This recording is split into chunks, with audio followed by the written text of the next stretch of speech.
Good morning. It is Tuesday, March 10th, 2015. I'm Steve Miller. Coming up today, Japan's secret law is stalled.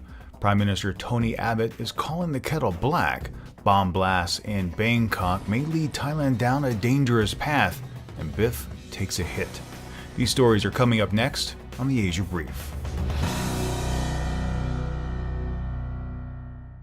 According to Japanese Prime Minister Shinzo Abe, Japan's national secrets law, which was set to go into effect last December, was needed for national security. Now, this, of course, was the controversial law that said that civil servants could receive up to 10 years in prison for leaking government secrets, and journalists who printed them or encouraged whistleblowers to go forward could actually receive 5 years. But what's the holdup? Why hasn't this, what Abe called a necessary law, been implemented? Here are the details. Apparently, insufficient preparations by the Diet's upper house, including the actual selection of the watchdog panel members, hasn't taken place. It looks like checking to see if the prospective members hasn't moved forward because they're looking into whether or not these prospective members of the watchdog panel drink too much or if they've ever been reprimanded in the government. Also, it should be noted that the lower house of the Diet has actually selected all its members. But both members need to have both of their fully selected and approved panel members in place before this law can take effect. Some also believe that the upper house is stalling the process because they feel that Abe and his cronies bulldozed the measure through. However, things are expected to be sorted sometime this month and the law fully implemented. But one has to ask, does the failure to implement this law leave Abe with egg on his face? After all, he touted this as something essential to Japan's national security. And given that the law was passed over a year ago, was set to go into effect in December, and hasn't been implemented, you need to ask, is this law that vital to Japan's national security?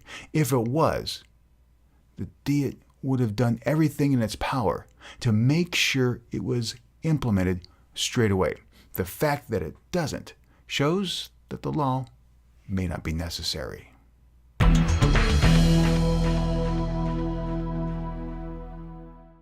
A new United Nations report lambasted Australia's policy towards asylum seekers, saying that it actually violates international conventions towards torture.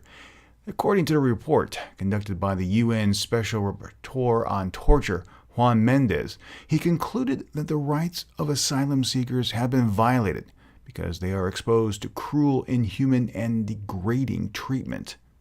The report also criticized Canberra for detaining children and failing to stop the escalating violence and tension at the Regional Processing Center in Manus Island in Papua New Guinea. Daniel Webb, from the Independent Human Rights Law Center, went as far as to say that the report shames Australia. Now, of course, Prime Minister Tony Abbott didn't respond too kindly to this criticism, and actually, well, who would? And he lashed out. Abbott said, Australians are sick of being lectured by the United Nations. He said his government's policies have discouraged people from making the dangerous journey by sea, resulting in fewer deaths. That his policy is in fact more humane. Essentially, he's telling the United Nations to step off, that he knows what's best for Australia. But if we look to the region, we need to compare Abbott's actions to Joko Widodo, the Indonesian president, because Abbott is trying to use his influence to steer policy in Indonesia, much the same way the United Nations is trying to influence policy in Australia. Even now, Australia is continuing to try and seek clemency for the two ringleaders, known as the Bali 9 leaders, who are set to be executed any day now.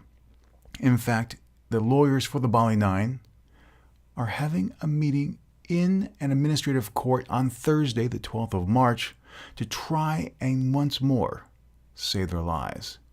In fact, Prime Minister Tony Abbott over the weekend tried to set up a meeting with Joko Widodo to push his case that these two individuals should be spared.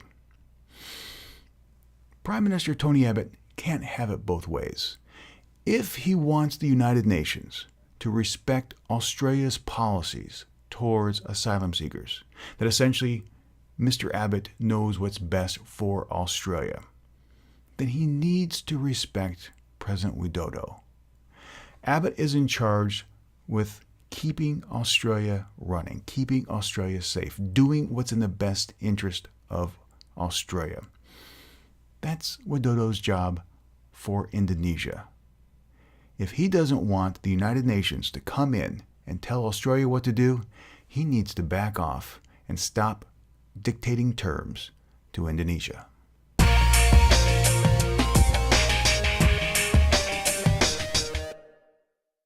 Officials in Bangkok are on high alert after a grenade was thrown outside a criminal court in the capital city this weekend. Here's what we know. 2 men were arrested. They claim that supporters of Prime Minister Yingluck Shinawatra, known as Red Shirts, were also planning on bombing 100 additional sites throughout the city. Police are seeking the arrest of V. Rasak Tangangchorn, who allegedly threw the grenade, and 2 women, Natapat Onming and Tatchapan Poklok. Now, of course, this was an absolutely horrific event, and those 3 individuals and anyone associated with it need to be brought in and held accountable.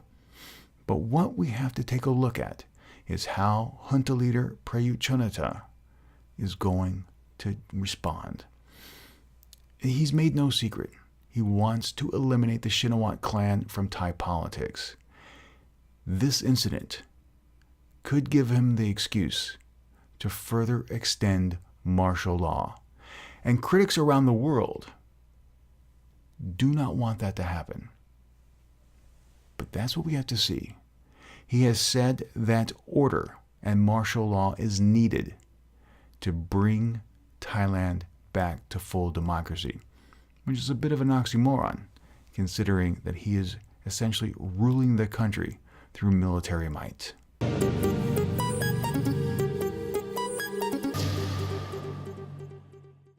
Armed Forces Philippines continued their military operations in the southern regions of Mindanao, carrying out a military operation in which they say killed 56 members of the Bangsamoro Islamic Freedom Fighters, or BIFF. Here's what we know about that operation. Among those 56 dead is one foreign-looking guy, at least according to military spokesman Brigadier General Joselito Kakilala. The operation took place near the Liguasan marshlands in Mindanao. 4 Philippine soldiers were killed, 21 wounded. 4 militants were also arrested and 33 wounded. The military operations are expected to conclude this week, and there remains about 300 BIFF members left. Now, no one likes violence, but if peace is to finally be achieved in Mindanao, where fighting has taken place for decades, resulting in the death of some 45,000 to 50,000 people, the BIFF need to be rooted out. Well, those are some of the top stories taking place in Asia today. I'd love to hear your opinions on them, so please leave a comment or contact me through Facebook or Twitter.